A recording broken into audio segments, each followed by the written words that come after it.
नमस्कार दोस्तों, मैं रामू कुमार यादव एजुकेशन क्लासेस रामू में आपका स्वागत करता हूं। दोस्त, आज फिर एक नए वीडियो के साथ आप लोगों के सामने उपस्थित हुआ हूं। अगर ये वीडियो आप लोगों को पसंद आए तो लाइक शेयर सब्सक्राइब जरूर करिएगा और अपने दोस्तों के साथ शेयर भी करिएगा।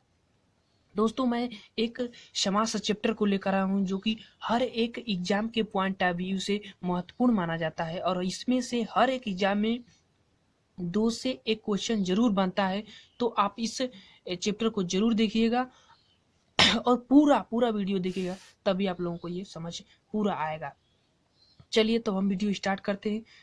अब हम बात करते हैं समास की।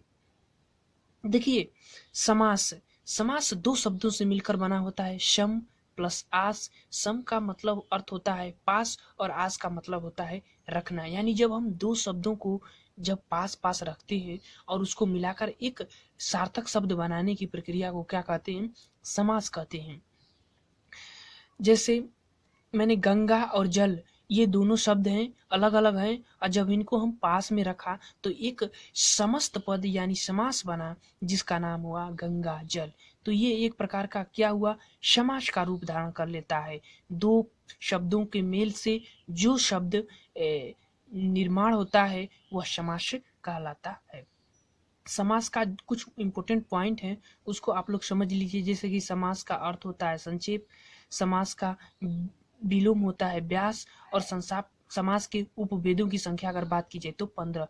ये इंपॉर्टेंट पॉइंट है जो डायरेक्टली क्वेश्चन यहाँ से बनते हैं, तो इसको आप लोग याद कर लीजिएगा। चलिए, अब समास में कुछ शब्द होते हैं जिनको हमको जानना बहुत जरूरी है, क्योंकि समास अगर जानते हैं तो आपको इस शब्दों का नॉलेज बहुत होना आसान जरूरी होता है। जैसे कि समस्त पद एक शब्द है, एक समास विग्रह शब्द है, तो इन दोनों शब्दों का जानना जरूरी कि होते क्या है।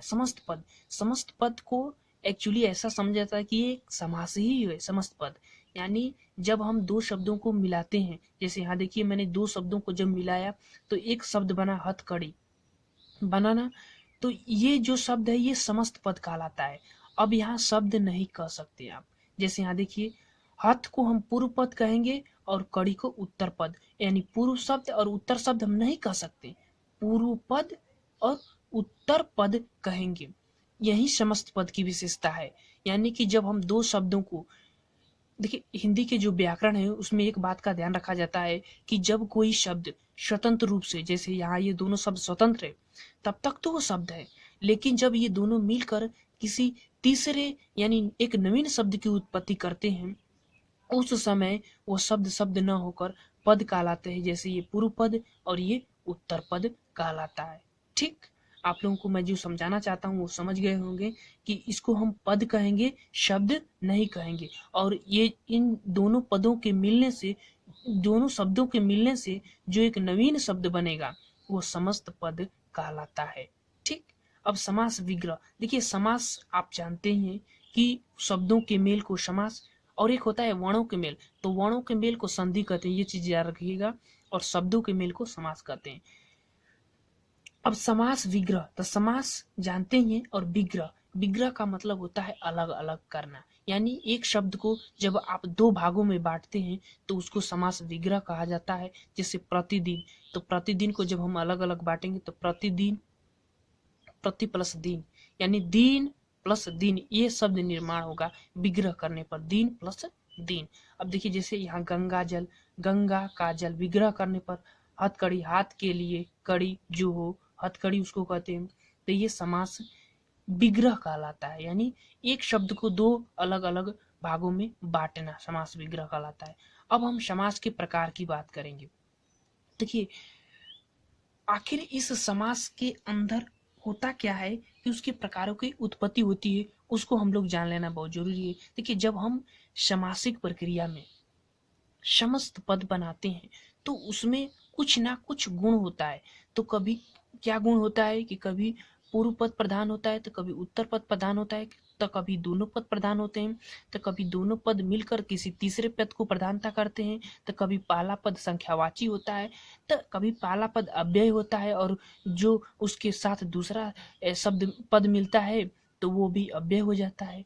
तो ये जो है, ये ऐसे कारण होते हैं, इफेक्ट होते हैं कि जो जिससे समास की प्रकारों की उत्पत्ति होती है। जैसे समास के मैंने प्रकार को आपको बता दूं कि समास के 6 प्रकार होते हैं। और यह अगर समाज के मुख्यतः प्रकार की बात की जाए तो समाज के मुख्यतः 4 प्रकार होते हैं। और ऐसे जो एक एनसीईआरटी बुक है जो टीचर संबंधी जितने भी एग्जाम होते हैं उसमें समाज के 6 प्रकार की मान्यता मिली है, तो हम लोग समाज के 6 ही प्रकार मानेंगे। तो चलिए समाज के 6 प्रकार कौन कौन है। तो अव्ययी भाव समास, तत्पुरुष समास, द्वंद्व समास, बहुब्रीहि समास, कर्मधारय समास और द्विलिंगी समास, ये समाज के 6 प्रकार हैं। अब इन प्रकारों की व्याख्या मैं नेक्स्ट पार्ट जो दूसरा पार्ट बनाऊंगा उसमें पूरी तरह से करूंगा। तो थैंक यू दोस्तों। अगर ये वीडियो कैसा लगा, अगर आपको पसंद आए, लाइक शेयर अपने दोस्तों के पास करिएगा ज़्यादा से ज़्यादा, ताकि ये वीडियो उन लोगों को भी देखे। थैंक यू दोस्त।